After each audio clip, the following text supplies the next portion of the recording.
നമസ്കാരം. Raf talk ഫുട്ബോളിലേക്ക് അവർക്കും സ്വാഗതം. ബ്രസീൽ നാളെ മൊറോക്കോയെ നേരിടുകയാണല്ലോ. നാളെ എന്ന് പറയുമ്പോൾ നമുക്ക് ഇന്ത്യൻ സമയം മറ്റന്നാൾ പുലർച്ചെ 3:30 ആ കളി. അപ്പോൾ ആ കളിയിൽ ഒരു കാര്യം ഉറപ്പായിരിക്കുന്നു, നെയ്മർ ജൂനിയർ പുറത്താണ്. ആ മത്സരം കളിക്കാൻ നെയ്മർ ഉണ്ടാവില്ല എന്നുള്ള കാര്യം കൺഫേംഡ് ആയിട്ടുണ്ട്. പിന്നെ നെയ്മർ രണ്ടാമത്തെ കളി കളിക്കുമോ, നെയ്മർ ഇനി എന്ന് ട്രെയിനിങ് പുനരാരംഭിക്കും, ഈ കാര്യങ്ങളിലൊക്കെ ഇപ്പോൾ UOL ഒരു വാർത്ത പുറത്തുവിട്ടിട്ടുണ്ട്. അത് നിങ്ങളുമായിട്ട് പങ്കുവെക്കുകയാണ്. ഏതായാലും കുറച്ച് സമയം കൂടി കഴിയുമ്പോൾ ആഞ്ചലോട്ടിയുടെ പത്രസമ്മേളനം വരും. അതിൽ കൂടുതൽ വ്യക്തതയുണ്ടായിരിക്കും. അതിൽ ഇപ്പോൾ ലഭ്യമായ വിവരം നിങ്ങളിലേക്ക് എത്തിക്കണം. നമ്മൾ ലൈവ് വീഡിയോ ചെയ്യുമ്പോൾ പല സുഹൃത്തുക്കളും നെയ്മറുടെ കാര്യം ഇങ്ങനെ ചോദിക്കുന്നുണ്ടായിരുന്നു. നെയ്മർക്ക് പരിക്കുണ്ടോ, എന്തായി എന്ന് തുടങ്ങുന്നൊക്കെ. അപ്പോൾ അതുകൊണ്ടാണ് നമ്മളത് ഒരു വിശകലന എന്ന രൂപത്തിൽ ഇപ്പോൾ വീഡിയോ ചെയ്യുന്നത്. അപ്പോൾ UOL റിപ്പോർട്ടേഴ്സ് നൽകുന്ന വിവരം ഇതാണ്: മൊറോക്കോക്കെതിരെയുള്ള മത്സരത്തിന് മുമ്പായിട്ട് നെയ്മർ ജൂനിയറുടെ കാര്യത്തിൽ ചെറിയ ആശങ്കയുള്ള അദ്ദേഹത്തിന് രണ്ടാം മത്സരം കളിക്കാൻ പറ്റുമോ എന്നുള്ളതിൽ ഇപ്പോൾ ആശങ്കയുണ്ട്. ഹെയ്ത്തിക്കെതിരെയുള്ള രണ്ടാം മത്സരം കളിക്കാൻ കഴിയുമോ എന്നുള്ളതിൽ. ഏതായാലും മൊറോക്കോക്കെതിരെ അദ്ദേഹം റൂൾഡ് ഔട്ടാണ്. 10ാം നമ്പർ താരം, അതായത് നെയ്മർ ജൂനിയർ, അദ്ദേഹത്തിൻ്റെ ബോളുമായിട്ടുള്ള ട്രെയിനിങ്ങിലേക്ക്, ഗ്രൂപ്പ് ട്രെയിനിങ്ങിലേക്കൊക്കെ എത്തുന്നതിൻ്റെ തൊട്ടരികിലാണ്. പക്ഷേ ഓൾറെഡി അദ്ദേഹം ഇപ്പോൾ ഓൺ ഫീൽഡ് ആക്ടിവിറ്റീസ് ഇല്ലാതെ 25 ദിവസങ്ങൾ കടന്നു പോയിട്ടുണ്ട്. ഗ്രേഡ് 2 ഇഞ്ചുറി അദ്ദേഹത്തിൻ്റെ റൈറ്റ് കാഫിൽ മെയ് 17 സംഭവിച്ചതാണ്. അപ്പോൾ അത് മുതൽ അദ്ദേഹം 10-25 ദിവസങ്ങൾ ഇപ്പോൾ കടന്നു പോയിട്ടുണ്ട്. ഏതായാലും അദ്ദേഹം ക്ലിനിക്കലി ഇപ്പോൾ ഫിറ്റാണ്.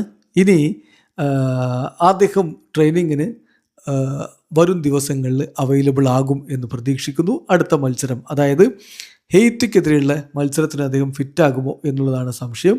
ഈ അസസ്മെൻറ്റ്, അടുത്ത അസസ്മെൻറ്റിന് ശേഷം മാത്രമേ അദ്ദേഹത്തിൻ്റെ കാര്യത്തിലൊരു ഫൈനൽ തീരുമാനത്തിലേക്ക് ബ്രസീൽ ടീമിൻ്റെ കോച്ചിങ് സ്റ്റാഫ് പോകൂ എന്നുള്ളതാണ് ഇപ്പോൾ നൽകിയിരിക്കുന്ന വിവരം. ചുരുക്കത്തിൽ നെയ്മർ ജൂനിയർ ഇതാ മടങ്ങി വരവിൻ്റെ തൊട്ടരികിലാണ് എന്ന് പറയുമ്പോൾ പോലും അദ്ദേഹം ക്ലിനിക്കലി ഫിറ്റാണ്. ഇനിയിപ്പോൾ അദ്ദേഹം ഒരു റിതമൊക്കെ തിരികെ പിടിച്ച് പൂർണ്ണമായിട്ടും ഫിറ്റായിട്ട് കളിക്കാൻ ഇറങ്ങുകയാണ് വേണ്ടത്.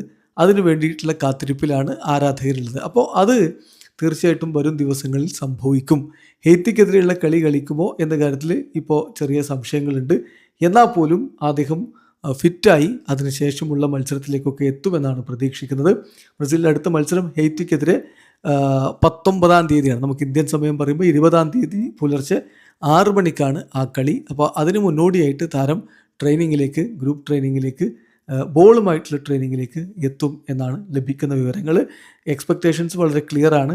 അദ്ദേഹം ഈ ആഴ്ച തന്നെ പിച്ചിലേക്ക് മടങ്ങിയെത്തും, വിത്ത് ടീം അദ്ദേഹം എത്തും. പക്ഷേ അദ്ദേഹത്തിൻ്റെ ഡെബ്യൂവിന് മുമ്പ് എന്ന് പറഞ്ഞാൽ ഈ വേൾഡ് കപ്പിൽ അദ്ദേഹത്തിൻ്റെ ഡെബ്യൂവിന് മുമ്പ് അദ്ദേഹത്തിന് കുറച്ചുകൂടി ഗെയിം റിതവും മറ്റുമൊക്കെ തിരികെ പിടിക്കേണ്ടതുണ്ട്.